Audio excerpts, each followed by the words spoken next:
Geçmiş olsun. Senin ameliyatın 5 ay kadar önce oldu. Evet hocam. Varikosel nüksü vardı sende. İlk ameliyatın ne zaman olmuştun? 1,5-2 sene önce. 1,5-2 sene önce. Orada mikroskopik olmadım diye söylemiştin değil mi? Aslında sadece mikroskop da değil iş. Mikroskopik olanlarda da nüks olabiliyor. Bu nüks, yani mikroskopin koruduğu şey atar damarı korumak için mikroskop lazım.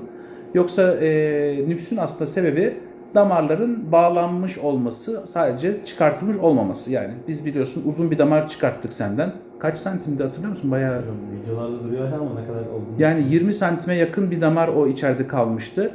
Bu damarı çıkarttığımız zaman daha garantili sonuç oluyor. Ne şikayet hissediyordun? Sen nasıl fark etmiştin nüks olduğunu? Daha çok kasıma vuran ağrılardan Kasına vuran ağrı. hissediyorum. Daha böyle ama spermiyogram testlerinde bir sıkıntım yoktu. Evet, o açıdan bak sen şanslısın. Sperm tahlilin bozulmamıştı. Yok. Şimdi ameliyat sonrası yeni kontrolümüzde de iyi ama zaten Ağrılarım o zaman yok. da iyiydi. Ağrılarım yok. Sen ağrı için Ağrı için yani. peki çok rahatsız ediyor muydu ağrı? Yani ben şimdi hastalara soruyorum ya böyle idare edemez misin? Sperm tahlilin normal. İnsanlar onu öyle idare etmek istemiyor galiba. Nasıl hissediyordun? Gün içinde bayağı rahatsız ediyor hocam. Yani işine gücüne bakamıyorsun böyle. Yani Hep kafa böyle mı kafanda bile hep orada hani bir şey varmış gibi. Evet. Yani varikosel ağrısında benim tespitim aslında hasta mesela ağrı kesici bile kullanmıyor. Yani şimdi çok bir insanın böbreği ağrısa ağrı kesici kullanmadan dayanamaz.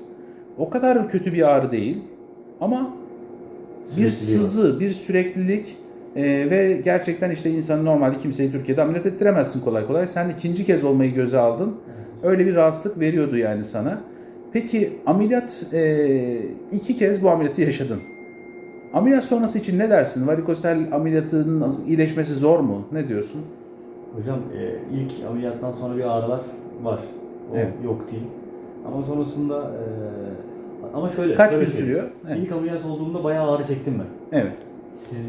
Sizin yaptığınız ameliyattan sonra ben çok ağrı çekmedim. Onu İlk ameliyat kadar olmadı diyorsun. İlk ameliyatta ağrı çok oldu ama sizin ameliyatta bende Aslında nüks ameliyatı daha zordur. Yani bir kez ameliyat edilmiş dokuya tekrar müdahale ettiğimizde dokular daha çok ödem yapıyor, daha çok şişlik oluyor ve daha iyileşmesi zor oluyor.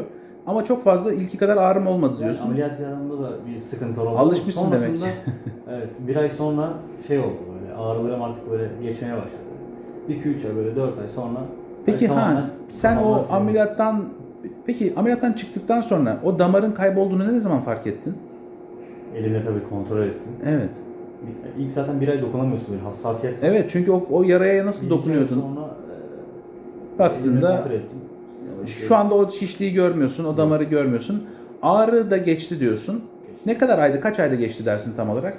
2 ay derim. 2 ay. 2 ay diyeyim yani. Bir ay sonra zaten böyle yavaş yavaş başlıyor böyle hani normal hayata başlıyor. Evet.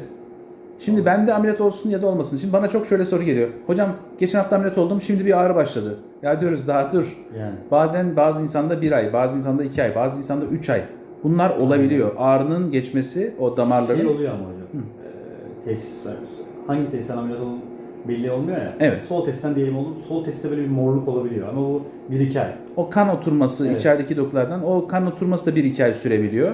Yani biz aslında ne olursa olsun 1-2 ay beklemeden anlamıyoruz. İnsanlar, çocuklar heyecanlanıyorlar. Hocam işte ben oldum ama mikroskopik olmadım. Ya önemli değil.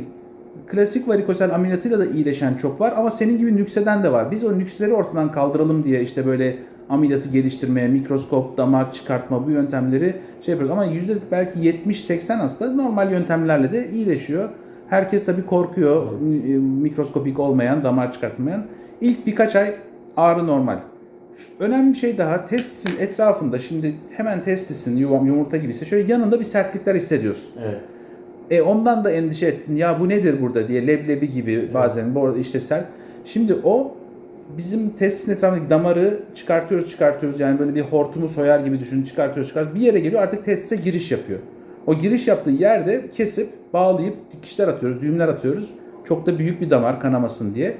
Bunun etrafında bir doku iyileşmesi oluyor. Ve orada bir leblebi gibi bir sertlik oluşuyor. Demiştiniz onu da ilk zamanlarda. Olacak diye söylemiştik veya olduktan sonra söylemiştik. Bunun kaybolması ne kadar sürer? Sen şimdi 5. ayındasın, hala bakıyorum kaybolmamış. Şu an ama şöyle, ilk zamanlar böyle bayağı sert. Hı hı. Şimdi yumuşadı. Hani Evet. böyle geçiyormuş gibi hissediyorum. O geçmeyi hissediyorsun. Bu ne kadar sürer? Bence 1-2 ay daha sürecek. Sonrasında artık yavaş yavaş iyice önemsiz hale gelip tamamen kaybolacak. Testisler 1-2 sene sonra baktığımda tamamen normal hale dönmüş oluyor. Tamamen normal iyileşmiş oluyor. Bu yani hem bizim ameliyatta zaten daha çabuk oluyor ama klasik ameliyat olanlar da çok korkmasın. Onların da yani %70'i kusursuz iyileşiyor. Sadece %30'luk senin gibi klasik yöntemle olduğu halde nüksedenler olursa da işte yani keşke hiç kimsenin etmese. Üzülüyoruz. Sen şimdi 2 kez ameliyat olmak zorunda Aynen. kaldın. En gerçekten istemediğim şey Yani nüks editmesi. Kendim için de başka doktor arkadaşlar için de. 20-21 yaşlarındayız. Yani Evet. böyle şeylerle uğraşıyoruz. İşte Sakarya'dan İstanbul'a geliyoruz. Sakarya'dan geldin. Evet yani 21 Biraz- yaşında bunlarla uğraşmak kimse istemiyor. Ama ne yapalım? Varikosel ameliyatın doğal bir sonucu bu. Biz de bu %30'luk nüksü nasıl engelleriz diye uğraşarak bu yöntemleri geliştirdik. Şimdi geçen haftalarda benim bir hastam haber gönderdi ki onda nüks olmuş. Olabiliyor. Benim yani geçen düşünüyorum 100 hastamdan 2-3 tane nükseden oluyor. Ama ne yapıyorum? Devamlı biliyorsun ultrasonla kontrol ediyorum. Bir nüks olduğu zaman hemen diyorum gel halledelim. O nüksü %0'a henüz hala indiremedik. Ama %2-3'ler iyi bir rakam. Ve de takip edip görünce hemen müdahale etmek şu anda yapabildiğimiz bu. Hiç kimsenin, benim hastalarım dahil, başkalarının hastası dahil hiç kimse nüksetmesin istiyoruz ama işte sende de nüksetmişti. Şu anda Allah'a şükür. İkinci ameliyattan sonra yeniden nükseder mi korkusu oldu mu sende? Ama- Yani hani ikinci ameliyat olmadan önce. Artık diyorum ki hani gitsin de kurtulayım. Şu an Onu soruyorlar bana. Hocam tekrar nükseder mi? Ya kim yaparsa yapsın. İkinciden sonra nüks olasılığı artık çok çok düşük. Çünkü kalan damarları da temizlemiş oluyoruz. Ve ikinciden sonra oran çok düşük oluyor. İnşallah kimse de nüksetmesin diyoruz. İnşallah hocam. Hadi geçmiş olsun.